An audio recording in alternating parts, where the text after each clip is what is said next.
پارہ نمبر 25 سورہ الشورى آیت نمبر 37۔ اعوذ باللہ من الشیطان الرجیم، بسم اللہ الرحمن الرحیم۔ والذین، اور وہ جو یجتنبون، اجتناب کرتے ہیں یعنی دور رہتے ہیں، کبائرہ، کبیرہ گناہ، اسمی گناہوں سے، جو اپنے آپ کو کبیرہ گناہوں سے بچا کے رکھتے ہیں، والفواحش، اور بے حیائی کے کاموں سے، وَإِذَا مَا، اور جب بھی، غضبوا، وہ غضبناک ہوتے ہیں، ہم، وہ، یغفرون، وہ معاف کر دیتے ہیں، معاف کرنے والے ہوتے ہیں وہ۔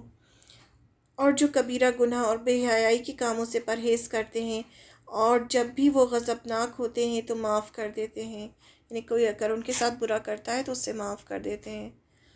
اور جو کبیرہ اور بے حیائی کے کاموں سے پرہیز کرتے ہیں،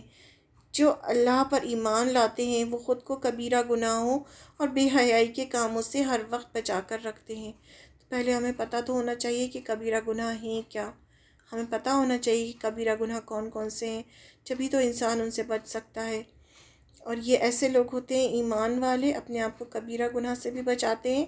اور بے حیائی کے کاموں سے بھی بچا کر رکھتے ہیں، اور جب وہ غضبناک ہوتے ہیں تو معاف کر دیتے ہیں،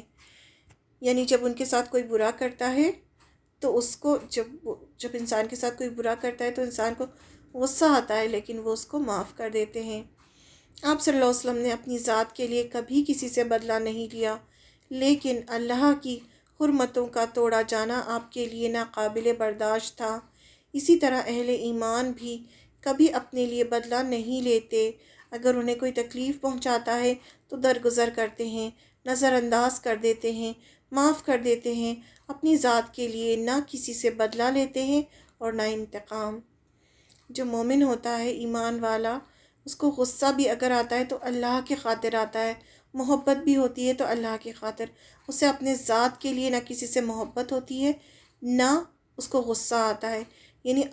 اس کی ذات اس کے لیے اتنی امپورٹنٹ نہیں ہوتی، اس کے لیے سب سے بڑی چیز اللہ کی ذات ہوتی ہے۔ وہ اپنے آپ کو اتنی اہمیت نہیں دیتا کہ کوئی اگر اس سے کہے تو وہ اس سے ناراض ہو، وہ اس سے درگزر کرتا ہے۔ ایک بار حضرت علی جو تھے وہ کسی مشرک سے لڑ رہے تھے اور بس وہ اس کو مارنے ہی والے تھے، تو اس نے ان کے اوپر تھوک دیا، تو جب یہ تھوکا تو وہ فوراً ہٹ گئے اور اسے نہیں مارا۔ تو لوگوں نے پوچھا کہ آپ نے ایسا کیوں کیا، آپ نے کیوں چھوڑ دیا اسے؟ تو انہوں نے کہا کہ پہلے تو میں اس کو اللہ کی خاطر مار رہا تھا کہ یہ اللہ کا دشمن تھا، اور جب اس نے مجھ پر تھوکا تو مجھے اس پر غصہ آیا، تو کہیں ایسا نہ ہو کہ پہلے تو میں اسے اللہ کی خاطر مار رہا تھا اور اب میں اسے اپنے لیے غصے میں مار دوں، تو میں اپنے لیے کسی سے انتقام نہیں لیتا، اور اسے چھوڑ دیا۔ یعنی پھر نیت چینج ہو جاتی، اپنے لیے وہ غصہ ہو کر اس سے بدلہ لیتے، تو اس لیے انہوں نے اسے چھوڑ دیا۔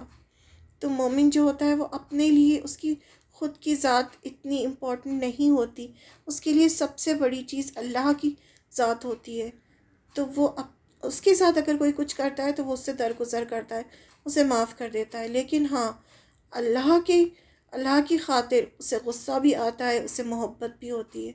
ہر چیز اللہ کی خاطر ہوتی ہے، یعنی اللہ کی ذات اس کے لیے سب سے بڑی چیز ہوتی ہے دنیا میں۔